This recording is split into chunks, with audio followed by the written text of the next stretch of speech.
At my daughter's wedding, her fiancé thanked everyone except me, to those who made this day possible, especially her real family. My heart sunk. This morning, she sent me a screenshot. I didn't know he said that. We were sitting on my porch when it finally came out. I was drinking coffee, she was holding her phone, scrolling like she always does when she's nervous. Mom. I didn't know he said that. I swear. I didn't hear it. I just stared at the trees beyond the porch railing. I didn't want to look at her face. He thanked everyone, his parents, your friends. But not me. Not once. He called them your real family. She didn't have a reply to that. She just put her phone down and whispered, "I'm sorry. I raised my daughter, Annalise, alone. Her father, Dominic, left when she was 3 and never looked back in any real way. We were living in a rented duplex outside Asheville, North Carolina when he packed up and drove off one Saturday morning. Said he wasn't cut out for the family life. Said he needed freedom and space to breathe. What he needed, really, was to be single again. I didn't beg. I didn't argue. I remember holding Annalise that night, while she slept, and whispering to her that we'd be okay. That I'd make sure she never felt unloved or alone.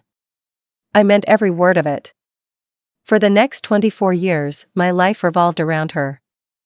I worked the night shift at the hospital for most of her childhood, catching naps whenever I could. Our dinners were often reheated casseroles or takeout when I was too tired, but I made it to every school play, every parent-teacher conference, every dentist appointment. I helped with every science project and paid for every field trip even if it meant skipping lunch for a few days. I sewed her Halloween costumes by hand. I stayed up all night with her when she had the flu. I did the job of 2 parents, gladly. She was everything to me. We struggled, yes. Our fridge was sometimes emptier than I liked. I wore the same pair of work shoes for 4 years until the soles practically fell off. But she never lacked what mattered. Love. Support. Safety. Annalise grew into a gentle, smart, wildly ambitious young woman. She got a scholarship to UNC Chapel Hill and I remember sobbing in the car after dropping her off at her dorm. It was the first time I'd been alone in the house since she was born. I walked into her empty bedroom that night and sat on her bed just staring at the walls. She met Julian in Charleston, during grad school. I met him about a year later at Thanksgiving. He was polished, charming in a way that reminded me too much of her father. Always with the right words, the practiced smile. But he seemed kind. Smart. Confident. He worked in finance, something about mergers and private clients. I remember him talking about his portfolio diversity over stuffing and cranberry sauce while I quietly washed dishes. His parents were wealthy. He grew up in Boston. Private schools, tennis clubs, summer homes. I never fit in with his world. That much was clear from day one. But I didn't want to be the bitter mom, the one who resents the man taking her daughter away. I told myself she was an adult now. That this was what parenting was all about, letting go. When they got engaged, I was genuinely happy for her. Nervous, but happy. She FaceTimed me from a vineyard where he'd proposed. Her eyes sparkled, and I couldn't remember the last time she looked so happy. That was enough for me. I offered to help with the wedding. Not because they needed the money, they didn't, but because I wanted to be part of it. I wanted to feel included. She told me not to worry, that Julian's family was covering most of it. That they had planners, caterers, decorators, florists. Still, I asked if there was anything I could do. She asked if I'd help her with her veil. Said she wanted to wear the one I wore, if we could restore it. So I did. I spent hours hand-stitching lace back in place, washing it delicately in the sink like it was made of air. It was something small, but it meant the world to me. I also made her a handkerchief to carry in her bouquet. Sewed our initials onto it in blue thread. M+A. She cried when I gave it to her. The day of the wedding, I helped her get ready. Just the two of us in a quiet room. I buttoned up her dress, smoothed her hair, kissed her cheek. "You did it," I said. She grabbed my hand and said, "We did it." I'll never forget that moment. It felt like the closing of a chapter. The kind of ending where you sigh, not because you're sad, but because you know you did your best. The ceremony was beautiful. The reception even more so. Elegant without being cold, full of music and laughter. I mostly stayed out of the spotlight. I've never liked attention. I sat near the back with some distant relatives. Smiled at the appropriate moments. Clapped when the cake was cut. Then Julian stood up to give his speech. He thanked his parents first, of course. Then his siblings, his friends. He mentioned the event planners by name. Gushed over Annalise's bridesmaids. Thanked everyone who made this day so special. Then he said it. Especially her real family, those who've been there for her, mentored her, stood by her every step of the way. The words hit me like a punch in the stomach. I waited, thinking maybe he'd correct himself. Add a name. Look at me. Anything. But he didn't. He moved on, raising his glass to his beautiful wife. I clapped. I smiled. I felt my face stretch into something that didn't belong to me. I excused myself shortly after. Claimed I was tired. Nobody protested. That night, I lay in the guest bed at the inn staring at the ceiling fan. It spun in slow, lazy circles above me while I replayed his words again and again. I told myself not to say anything. It was their night. Maybe it didn't mean what it sounded like. Maybe he just stumbled. But it didn't feel like a stumble. The next morning, Annalise sent me a message. "Mom." I didn't know he said that. She included a screenshot. A friend had texted her, "Why did Julian say real family? That was so awkward. Is everything okay with your mom?" It broke my heart in a way I didn't expect. Not just what he said, but that she hadn't noticed. That she hadn't seen the way I shrank in my chair, the way I left early. That maybe, just maybe, she agreed with him. Or had let herself be convinced by people around her that I didn't matter as much as the ones with money, connections, polish. She called later that day. Apologized. Said Julian didn't mean it like that. Said he was thanking mentors and support systems. I didn't argue. But I didn't accept the excuse either. It felt intentional, I said. It felt like I was erased. She was quiet for a long time. Then she said something that both comforted and wounded me. "I think he doesn't know how much you did. I talk about it, but maybe he doesn't get it." Maybe he didn't. But she did. Or at least I thought she did. She came to visit a few weeks later. Alone. Brought me flowers. We sat on the porch in silence for a while. I didn't bring it up. I didn't have the strength. But when she put her phone down and said, "I didn't hear it, but I believe you felt it," I just nodded. I could feel something shifting between us. A space that hadn't been there before. Not anger. Not resentment. Just distance. A quiet wedge driven by a moment she couldn't undo and I couldn't forget. And now I'm here. Writing this. Not because I want advice on whether to forgive, I already have, in my way. But because I don't know what to do with this hurt. This quiet, bitter little ache that says you weren't enough. I know I was. I just don't know how to feel okay knowing that maybe, to her husband, I'll never be. After that visit, I started noticing the subtle changes. Not just in her, but in myself too. We still talked. She called every Sunday, like she always had. But our conversations had grown shorter, more structured, almost like interviews. I'd ask how work was going, and she'd give me updates in bullet points. I'd ask about Julian, and she'd say things like he's been busy or he's fine. I didn't push. I didn't want to be the mother who hovered. But something in her tone was off, clipped at the edges. Like she was protecting him. Or maybe protecting me from knowing too much. I didn't bring up the wedding speech again. I had said my piece. She had heard it.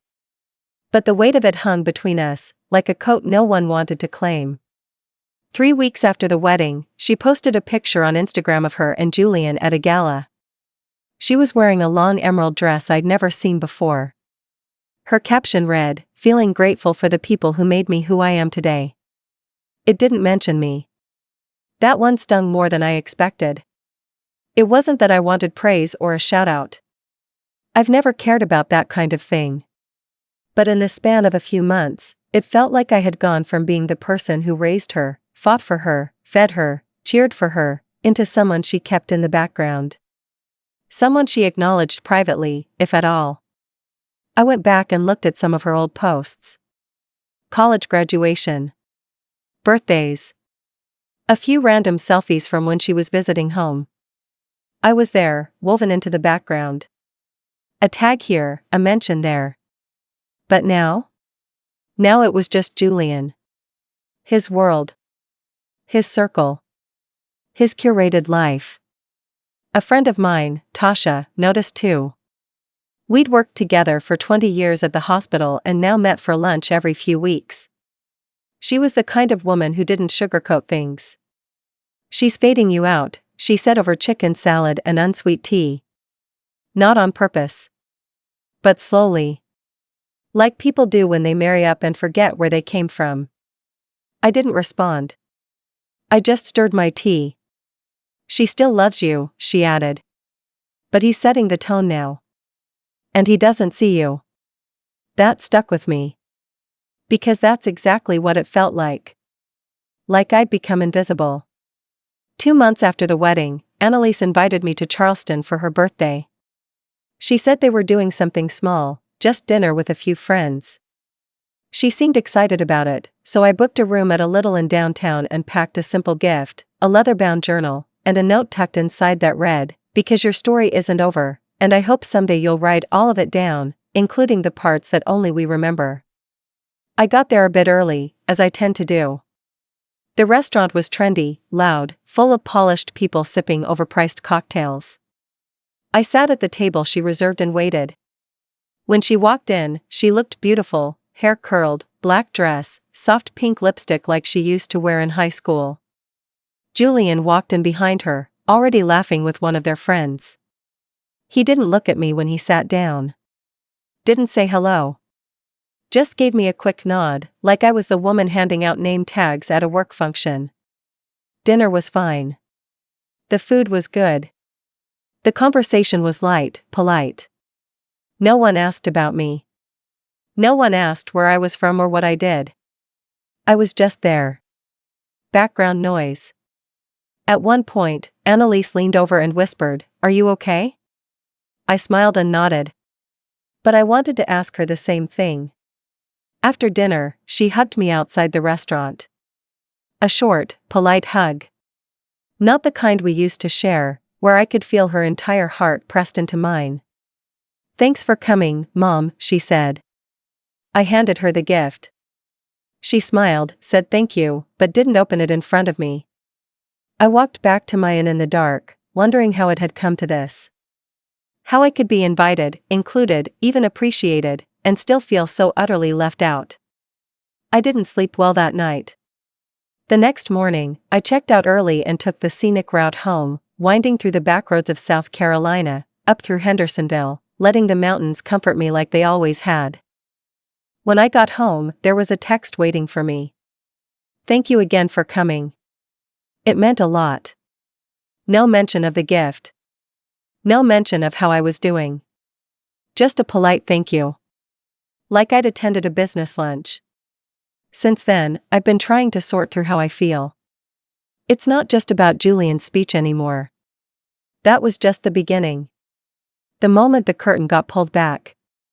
What hurts more is realizing that my daughter is slipping into a life where I no longer have a place that matters. Or maybe, she's always belonged to a world I could never give her. Maybe I was just the stepping stone. The one who got her to the shore, so she could wade into deeper, glossier waters with people who didn't have calluses on their hands or exhaustion in their eyes. I don't know what to do with that. I don't want to guilt her. I don't want to be the mother who holds onto her child so tightly that she can't breathe.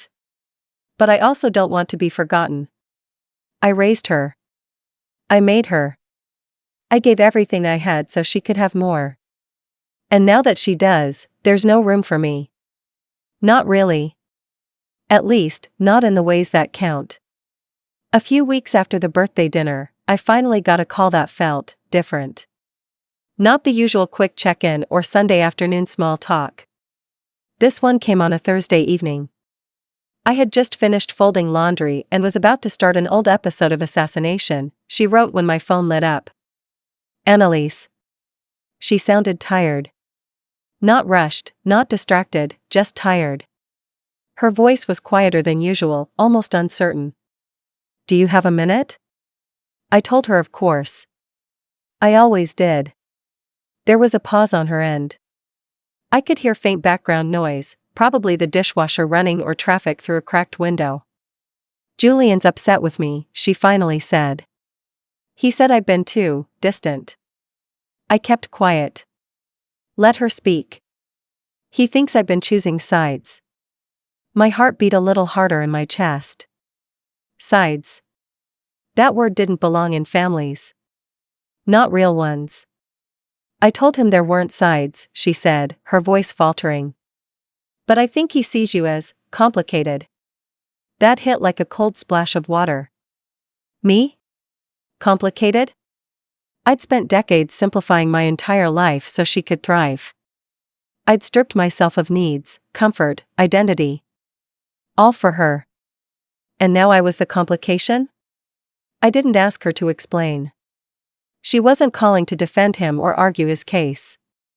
I could tell she was confused, stuck between two versions of herself, the one who had grown up under my roof, and the one now sharing a bed and a bank account with a man who wanted everything neat, tidy, curated. She said something else then. Quietly. Like it hurt to say. He thinks I rely on you too much emotionally. That I still run to you. I let out a slow breath, not sure whether I wanted to cry or scream. Wasn't that what being a mother was?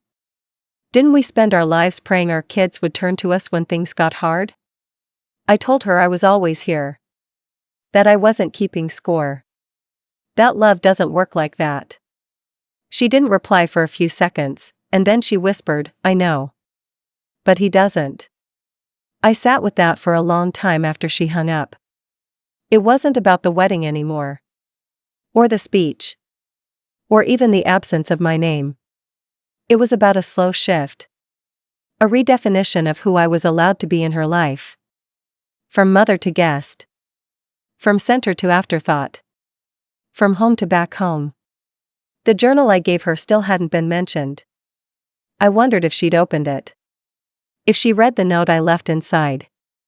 Because your story isn't over, and I hope someday you'll write all of it down, including the parts that only we remember. That line had meant something to me. It had come from a place of deep hope, that she wouldn't lose the pieces of herself that were shaped in our tiny kitchen, in our old second-hand car, in the late nights we spent watching storms roll in with flashlights under the blankets. That she'd remember the lean years not with shame, but with pride. But I didn't know anymore. Everything about her world now seemed slick, shiny, and meticulously planned. There wasn't room for the rough edges of where she came from. Julian came from polish. From country clubs and internships arranged by family friends. He grew up with the kind of ease money gives people, the kind that makes you unaware of how hard life can be for those without it. I don't think he hated me. I think I just made him uncomfortable. I was a reminder that life isn't always smooth. That some people have to claw their way up while others are born standing at the top. He once called me resilient at a dinner party. I remember it clearly. It was meant as a compliment. But the way he said it, like it was a badge of grit I should be proud to still wear, it stung. Because no one wants to be resilient forever. You want rest, too. Peace. A safe place to finally put the armor down. But he didn't get that. To him, I was a story. A background character in a movie about his wife's rise from small-town struggle to Charleston elegance. I wasn't part of the new narrative. I was a footnote. It all came to a head one afternoon when Annalise sent me a photo. It was of a nursery. Soft pink walls. A white crib. Little cloud decals on the windows. "We're expecting," her text said. "I wanted you to be the first to know." I stared at that photo for a long time. Not because I wasn't happy, I was. But because the moment I'd spent her whole life imagining, dreaming of, felt nothing like I thought it would. There was no phone call. No tears. No frantic late-night conversation about fears and excitement. Just a photo. And a line that said, "I wanted you to be the first to know," even though she hadn't picked up the phone to say it with her voice. I typed a reply. "Congratulations, sweetheart. I'm so happy for you." Then I deleted it. Then I typed it again. And hit send. That night, I sat on my porch and thought about what kind of grandmother I was going to be allowed to be. Would I be invited to baby showers? Doctor appointments? Would I be welcome in that nursery, or would I be a visitor, told gently to call ahead and not stay too long? Would Julian let me hold that baby and see my own eyes in theirs? Or would he keep the walls of his perfectly controlled world intact, deciding what kind of influence I was allowed to be? I didn't know. But I knew this: I had raised a daughter. And now I had to raise myself again, into someone who could live with the loss of being needed. The months that followed Annalise's pregnancy announcement were quiet ones for me. Not sad, just quiet. Like the stillness before a heavy snow. I started knitting again, something I hadn't done since she was a baby. I found my old basket of yarn in the attic, dusty but full of colors I remembered choosing when I was young and hopeful and dreaming of a future with her cradled in my arms. I knit a blanket. Pale yellow, soft as a whisper, every stitch a memory. She sent updates sparingly. Ultrasound pictures, short clips of the baby kicking, a few messages about morning sickness. I responded warmly every time, but I could feel the distance still growing, like the slow erosion of a shoreline. Then, about a month before her due date, she called. She wanted to know if I could come down to Charleston for a week or two to help her prepare the nursery. I said yes before she could finish the sentence. I packed my car with the blanket, the journal she still hadn't mentioned, a few home-cooked meals in freezer containers, and a heart full of cautious hope. When I arrived, she was alone. Julian was away on business, New York or D.C., I can't remember. It didn't matter. She looked different. Softer. Heavier, not just with the pregnancy, but with something else. Something like exhaustion. We spent days together, painting walls, folding onesies, laughing over baby name lists. For the first time in a long while, it felt like the Annalise I knew was back. One afternoon, while organizing baby books, she finally pulled the journal off her shelf. "I read this," she said, quietly. She didn't have to explain. I knew what she meant. "You remembered everything," she whispered. I just nodded. Of course I did. I'd held all her firsts. Every scraped knee, every fever, every tear. "I haven't been fair to you," she said. "I let someone else's view of where I came from make me feel small." That was the closest thing to an apology I was going to get. And I took it. I stayed 2 weeks. We talked more than we had in years. She asked me about my own life, not just what I did for her, but who I was before her. She'd never asked that before. The day I left, she hugged me and didn't let go for a long time. Her eyes were watery. "Will you come when I go into labor?" "I'll be there before you hang up the phone," I said. And I was. The baby was born on a warm afternoon in May. A girl. They named her Isla. Julian was there, of course. Polished, charming, doting. But even he couldn't fake what happened next. The nurse brought the baby over to Annalise and asked gently, "Who gets the first cuddle?" Annalise didn't hesitate. She looked right at me and said, "My mom." Julian blinked. It was the first time I saw something real crack through that pristine, curated mask. I held Isla in my arms, felt her tiny fingers curl around mine. And in that moment, I knew, no speech, no spotlight, no curated life could take this away from me. I had been the foundation. The roots. The beginning of it all. And the best part? Annalise finally saw it too. Over the next few weeks, she leaned on me more than she ever had as an adult. I stayed in the guest room, but I was the one up at 3 a.m., rocking Isla while Julian slept through baby cries. I taught her how to swaddle. I rubbed her back when breastfeeding made her sore. I made her oatmeal with honey, just like I did when she was little. And Julian? He stayed out of the way. He was polite. Civil, but you could see it in his eyes, that shift. That realization that I wasn't going to fade quietly into the background anymore. One morning, as I was folding laundry, he said, "She really trusts you." I looked up and smiled. "She always has. You just didn't notice." It wasn't cruel. It wasn't harsh. Just honest. He didn't reply. After a month, I packed my bags to go home. I knew I'd be back. Isla was only just beginning. And this time I wasn't waiting to be invited. I belonged now. And we all knew it. On my way out the door, Annalise handed me a card. Inside was a photo of her, Isla, and me on the porch, all wrapped in the yellow blanket I'd knit. On the back, she'd written, "Thank you for being the real beginning of my family. I'm sorry it took me too long to say it." And below that, in her delicate handwriting, "P.S. I told Julian to apologize. Whether he does is on him, but you and I are good now." It was the most satisfying kind of revenge, quiet, earned, and complete. I didn't need an apology from him anymore. I had something better. I had her back. And now, I had Isla too.